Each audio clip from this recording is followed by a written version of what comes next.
যে এই অ্যাপ আছে, অ্যাপের এইখান থেকে যারা টাকা পাঠায়, হ্যাঁ আমি আপনাকে বিডিটিটা দেখাইতেছি, যেহেতু আমি এখন বিডিটি নিয়ে কাজ করতেছি, তো আমি বিডিটি কারেন্সিটা দেখাইতেছি।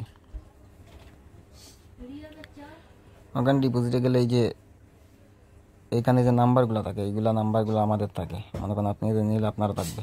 মনে করেন এটা বিকাশ, আপনার দেশে অন্য অন্য মেথড। এই নাম্বারে যে টাকা পাঠাবে, কাস্টমার টাকা পাঠালে এইখানে আসবে।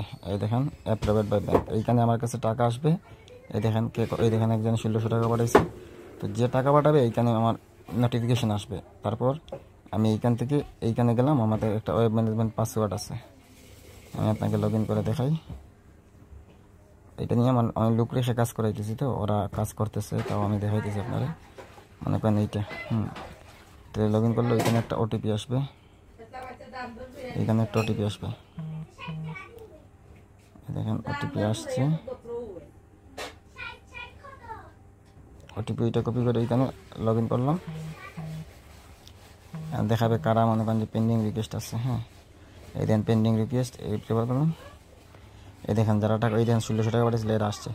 এইখানে আমি কনফার্ম করে দেবো, যদি আমার অ্যাকাউন্টে টাকা আসে, মনে করেন যে আমার ওয়ালেট নাম্বার টাকা আসে, তাহলে কনফার্ম, যদি না আসে তাহলে রিজেক্ট। এই দেখেন এইটাই হইতেছে কাজ, আর কোনো কিছু না। এই এজেন্টটা নিতে পারেন আপনি আমার থেকে, সমস্যা নেই।